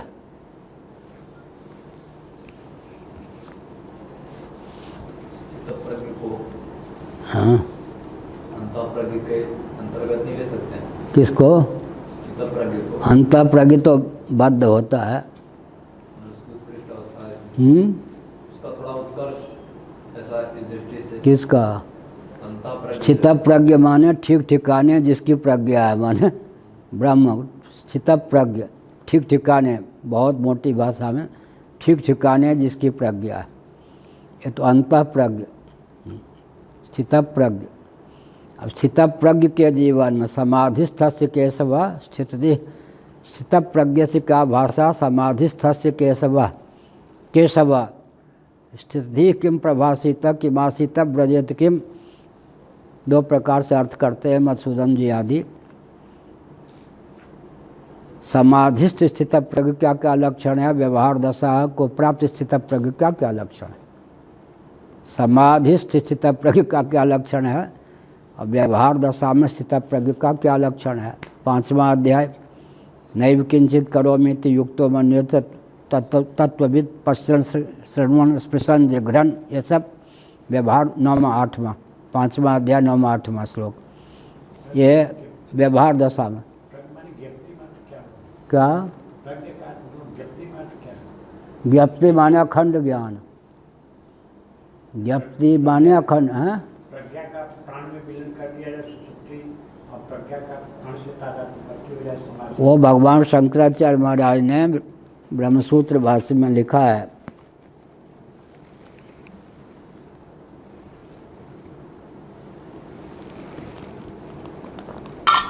विलय का अर्थ यहाँ पर तादात्म्यापत्ति। कारण में कार्य का विलय होता है।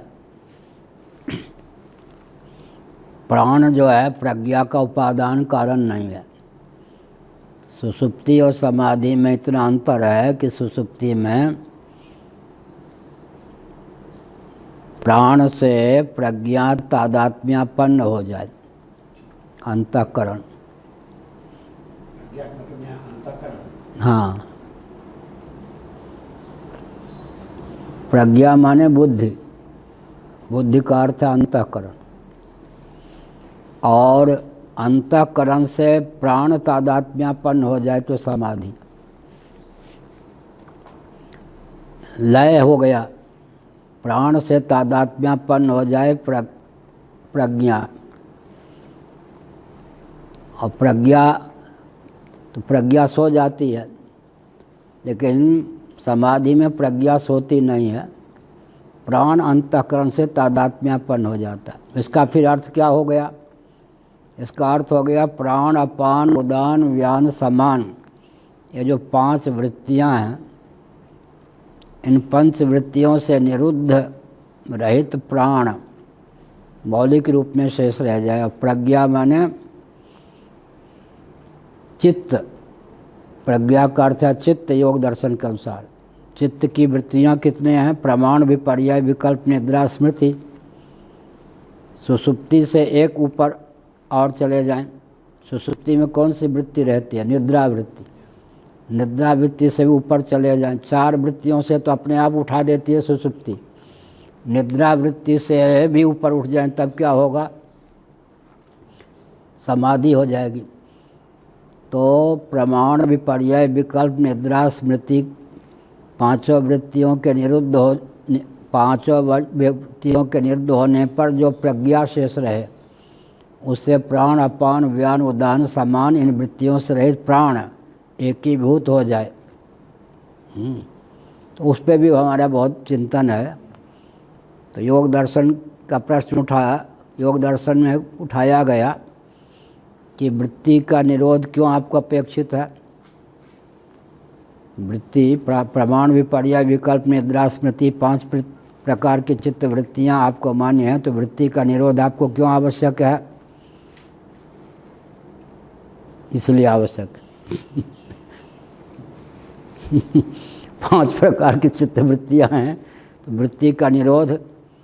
तो उन्होंने कहा कि दृष्टा अपने स्वरूप में स्थित हो जाता है, वृत्ति सारूप्य को प्राप्त नहीं होगा तो दृष्टा अपने स्वरूप में स्थित हो जाएगा। तो हमने पूर्व पक्ष उठाया है इस पर, वृत्ति सारूप्य न सही, चित्त सारूप्य तो फिर भी बचा रह जाएगा। अगर वृत्ति सारूप्य बंद है तो चित्त सारूप्य क्यों नहीं बंद? क्या हुआ? योग दर्शन का कहना है कि हमको वृत्ति निरोध क्यों चाहिए। यहाँ वृत्ति, जैसे बच्चा यहाँ खेल रहा है तो हम क्या हो गए? बच्चे के सारूप्य को प्राप्त हो गए, हम भी किलकारी मारने लग गए, हंसने लग गए, हो गए। बच्चा हट गया सामने से तो फिर क्या हो गया? उस बाल के तादात्म्यापत्ति हमारी हट गई, हम अपने स्वरूप में स्थित हो गए। उस समय जैसे हैं वैसे। पूर्वाचार्य कहते थे, हंसाते बहुत थे, 3 जगह पागल के लक्षण व्यक्ति में होते हैं। एक पत्नी के पास कोई युवक होता है तो पागल ही जैसा होता है। एक कहते थे दर्पण के पास होता है, यूं यूं उस समय चित्र ले लो, पागल ही होता है।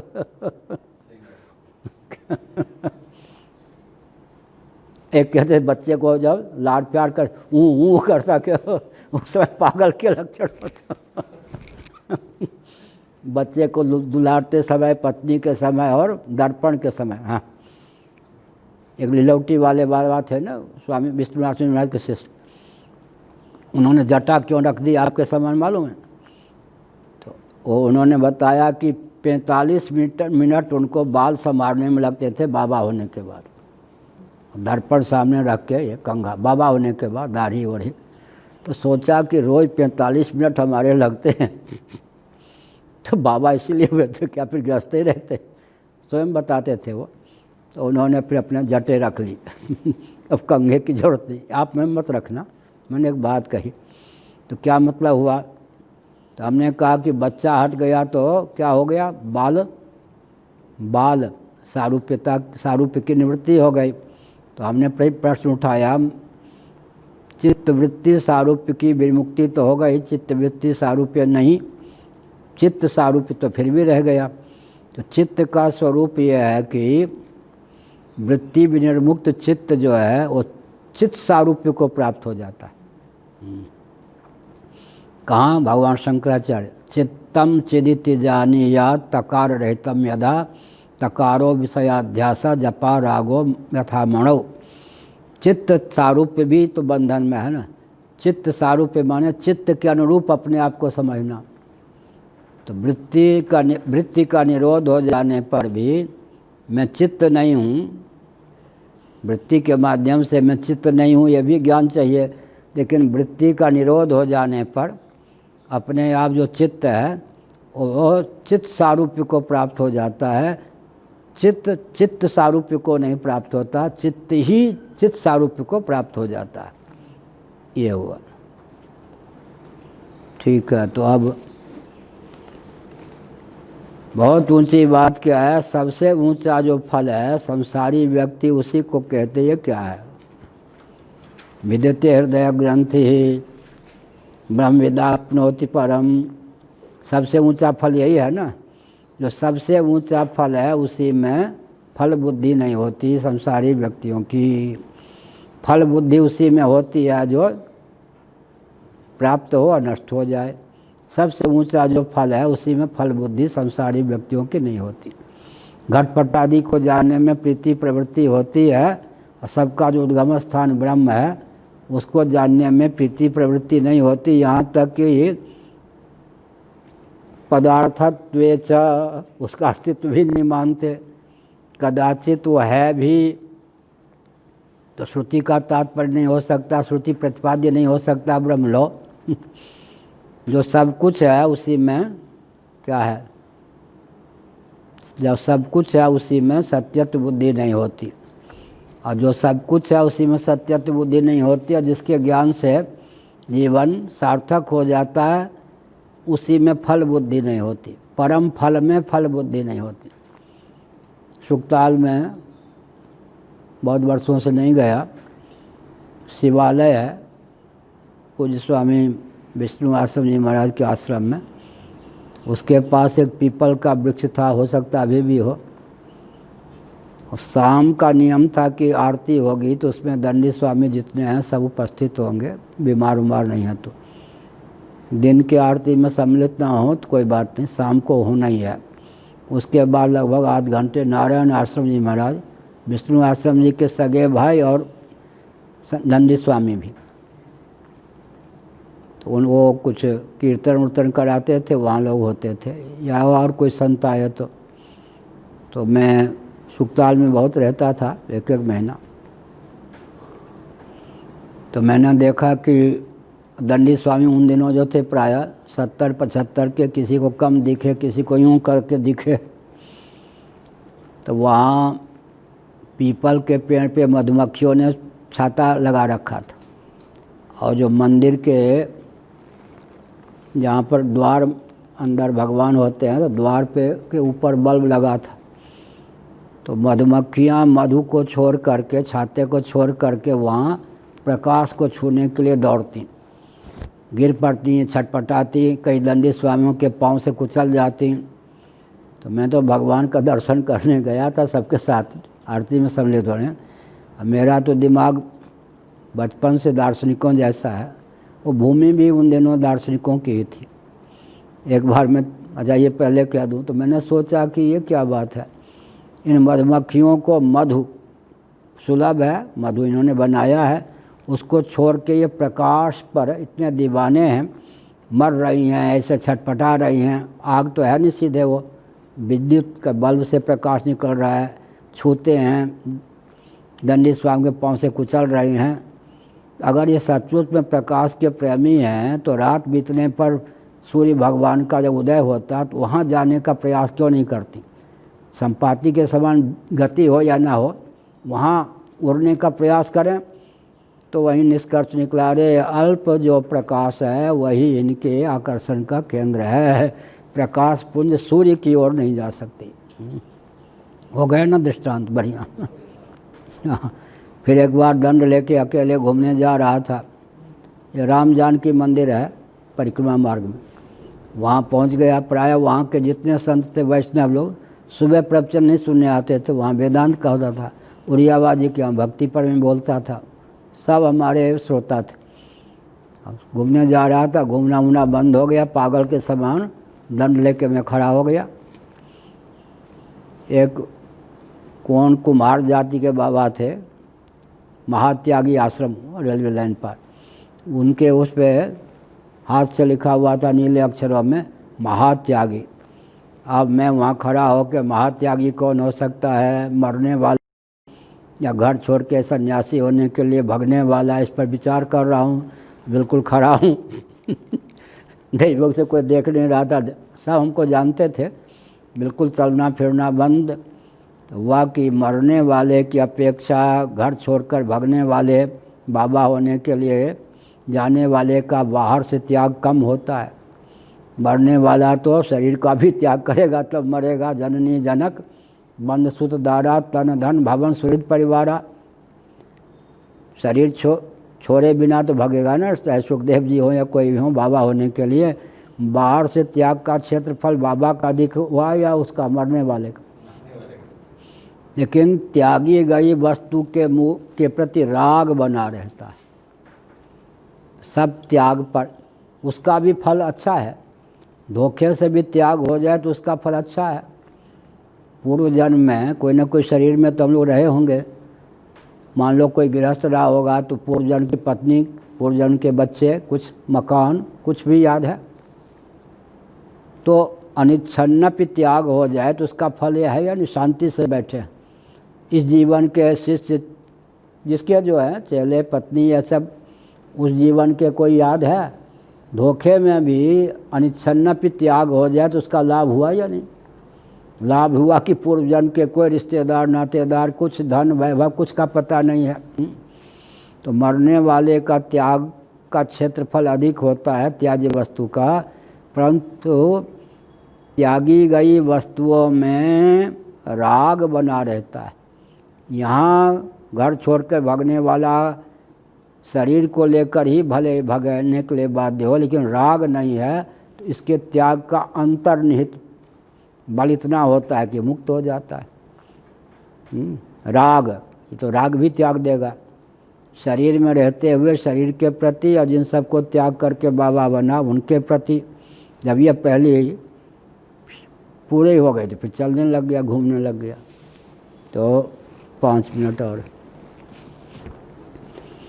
अनन्य शेषत्वाच्च तज्ज्ञानस्य जुह्वामिति जुह्वामिव फलश्रुते अर्थवादत्वानुपपत्तेः। अब यहाँ प्रश्न उठा कि अर्थवाद परक जो श्रुतियाँ होती हैं अन्य शेष होती हैं। अन्य शेष माने फलवत के सानिध्य में अफलवत जो वचन होता है, पूज्य गुरुदेव के वाक्य हैं सब। किसी कर्म का फल दिया गया, उसके पूरक कर्म जो होते हैं, इति कर्तव्यता, इस सब का हमने वर्णन किया। उसका कोई स्वतंत्र फल तो नहीं होगा, मूल फल में सहायक होगा ना, मूल कर्म में सहायक हो जाएगा। और अर्थवाद माने प्रशंसा परक वचन हो गए, उसका पर्यवसान जो है वो शेष नहीं शेषी के अनुगत हो करके वो फल देगा। ऐसे ही यस्य पौर्णमयी जुहुर्भवति न स पापम श्लोकम शृणोति। पौर्णमयी जुहु साध्य का अनुल्लेख होता है। जुहू जो है अर्धचंद्राकार काष्ठ निर्मित चम्मच, श्रुवा जिसको कहते हैं, उसी का नामांतर है जुहू। जुहू माने अर्धचंद्राकार काष्ठ निर्मित चम्मच, श्रुवा। पर्णमयी जिसके जुहू हो वो पूर्ण कीर्ति को, ये अवान्तर फल है। मुख्य फल कौन हो गया? और ये जो मुख्य फल के पूरक के रूप में। तो यहाँ पर जो ब्रह्म ज्ञान का फल बताया, ब्रह्म विदाप्नोति परम विद्यते हृदय ग्रंथि, कोई अर्थवाद श्रुति तो नहीं है।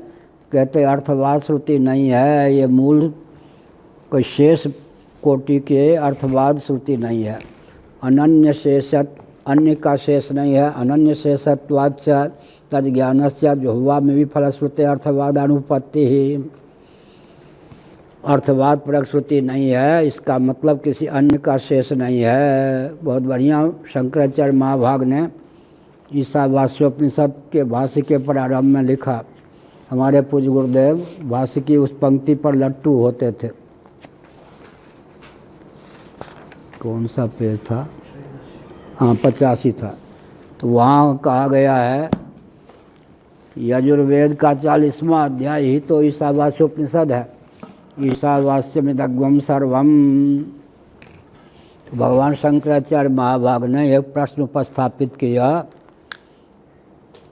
कि अब तक जो 39 अध्यायों के माध्यम से वेद ने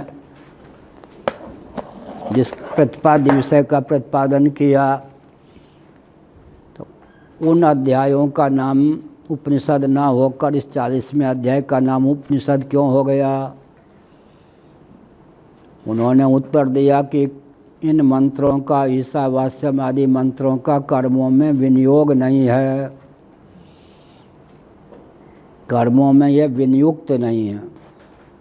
फिर उन्होंने प्रश्न किया कहीं कहीं कर्मों में विनियोग परक वचन नहीं होता, लेकिन प्रसंग के बल पर विनियोग की कल्पना कर ली जाती है।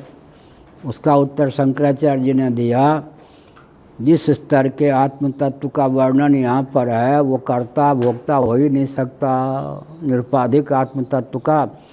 इसीलिए यहाँ पर इन सब का नाम हो गया ईशावास्योपनिषद में जो जितने मंत्र हैं वो उपनिषद हैं। उपनिषद माने वेदों का शिरोभाग। जिस मंत्र या ब्राह्मण का या जिन मंत्रों और ब्राह्मणों का विनियोग कर्मों में न हुआ हो, विनियोजक वचन न होने पर विनियोग की कल्पना भी न कर सकते हो। बड़ी विचित्र बात है। नासदी सूक्तम के जो है ऋग्वेद के 10वें मंडल में 7 मंत्र हैं नासदी सूक्तम, कर्म में विनियुक्त हैं, इसलिए उनका नाम उपनिषद नहीं। अर्थ की दृष्टि से उतने विशाल महिमान्वित हैं 7 ही मंत्र, उस पर हमारी व्याख्या बृहत है। सबसे पहला यहाँ आने पर वही ग्रंथ छपा था। सायण भाष की पूरे हमारे गुरुदेव का भी भाष्य है, वो भी दिया है, बृहद व्याख्या भी है। तो हमने क्या कहा? हमने यह कहा कि 7 मंत्र सृष्टि रचना को लेकर इतने महत्वपूर्ण हैं, उनका नाम उपनिषद क्यों नहीं हुआ? कर्मों में विनियुक्त हैं। ईशावास्योपनिषद क्यों नाम पड़ गया ईशावास्यम आदि मंत्रों का उपनिषद? क्यों? कर्मों में अविनियुक्त हैं। विनियोग का बहुत बड़ा प्रभाव पड़ता है, विनियोग का। संपूर्णानंद जी ने आक्षेप किया था काशी के पंडितों पर, वैदिकों पर, गणानान्त्वा गणपति ग्वं हवामहे। ये भी लोग पागल हैं क्या? संपूर्णानंद जी कुछ जानते हैं संस्कृत? ये सब कौन है भाई? गणेश जी का कोई संबंध है इनसे मंत्रों से? अश्वमेध याग से संबद्ध अश्वमेध याग के प्रसंग में ये मंत्र हैं। कौन? गणानान्त्वा गणपति ग्वं हवामहे। अब ये गणेश जी गणानान्त्वा, गौ के कारण गणानान्त्वा गण, तो गणेश जी से इनका कुछ लेना देना नहीं। अश्वमेध का प्रकरण है, पूरे काशी में खलबली मच गई। ये तो बड़ा वज्रपात कर दिया पंडितों पर। सब पंडित पूज्य गुरुदेव के पास दौड़े आए, तो उन्होंने कहा विनियोग, हमको तो वो भी मिल गई है, श्रुति भी मिल गई है, पहले स्मृति लोगों को मालूम था। हमने उनको दिखाया। पूज्य पूर्वाचार्य महाराज पद पर थे। महाराज देखिए उपनिषद का वचन है कि इससे गणेश की पूजा करे, अर्चना करे। तो विनियोग का कितना महत्व होता है। ये जो नासदी सूक्तम के जो मंत्र हैं वो तो उपनिषद कोटि के ही अर्थ रखते हैं, लेकिन वहाँ कर्मों में विनियोग होने के कारण उनका नाम उपनिषद नहीं हुआ। अश्वमेध के प्रकरण में गणानान्त्वा का पाठ है, ये और सो जाओ। अश्वमेध के प्रकरण में गणानान्त्वा का पाठ है। गणेश जी से उनका कुछ लेना देना नहीं, कोई प्रकरण ही गणेश जी का नहीं है, लेकिन विनियोदक वचन हो गया। वहाँ विनियोग है, वचनांतर प्राप्त है कि इन मंत्रों के द्वारा या इस मंत्र के द्वारा गणेश की आराधना करे। तो अन्य उपजत अनत, अनत छविल हीम। अश्वमेध का प्रकरण भले ही हो गणानान्त्वा उस प्रकरण में पठित हो, लेकिन विनियोजक वचन के अनुसार वह क्या हो जाता है, गणेश की पूजा में भी प्रयुक्त हो जाता है। इसी प्रकार से कहा कि यहाँ पर अर्थवाद नहीं है, शेष नहीं है किसी का। इसका मतलब यहाँ जो ब्रह्म विज्ञान का फल बताया गया है, मुख्य फल की स्तुति में इसका विनियोग नहीं है, अर्थात ये शेष न होने के कारण जैसा फल बताया गया है ज्यों के त्यों वैसा ही प्राप्त होता है। ओम पूर्णमदः पूर्णमिदं पूर्णात् पूर्णमुदच्यते पूर्णस्य पूर्णमादाय पूर्णमेवावशिष्यते। ओम शांति शांति शांति।